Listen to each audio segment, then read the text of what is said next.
Méditation du 21 septembre. Ceux qui seront morts en croyant au Christ. Je me souviens combien mon père aimait les enfants. J'ai à l'esprit le jour où, mourant, il m'a regardé et, ne pouvant pas beaucoup parler, il m'a touché le ventre. Il savait que j'étais enceinte et qu'il n'aurait pas l'occasion de connaître sa petite fille ici dans cette vie. 2 mois après sa mort, mon bébé est né. Mais il y a encore des jours où j'ai l'impression de l'entendre chanter un de ses cantiques préférés. Il a été fouetté avec une grande rage, et ils ont ainsi humilié le Seigneur et percé impitoyablement les mains de mon Sauveur. Ses pieds qui marchaient pour guérir et bénir, d'horribles clous ont transpercé le sort de l'humanité qu'il partageait. Je voudrais embrasser mon Père quand nous arriverons sur la nouvelle terre. C'est un espoir qui me donne de la force, parce que je crois que ceux qui ont cru en Christ seront emmenés pour vivre avec lui pour toujours, tant ceux d'entre nous qui sont morts que ceux qui seront encore vivants. Je pourrai alors amener à mon père ses 2 petits-enfants, afin qu'il les rencontre pour la première fois, et je pourrai aussi chanter à nouveau avec lui ce cantique qu'il aimait tant.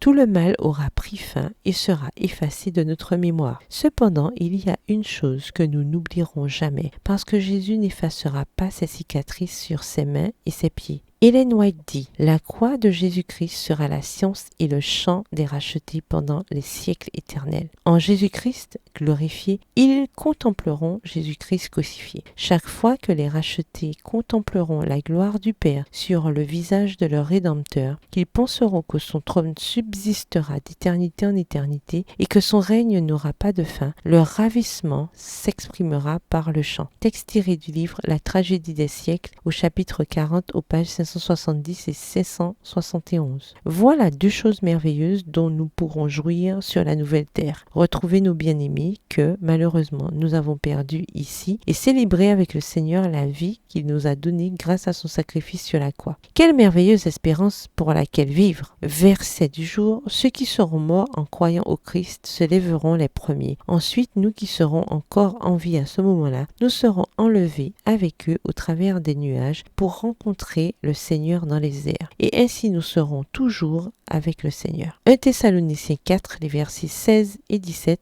dans la Bible en français courant. Bonne journée et que l'Éternel vous bénisse.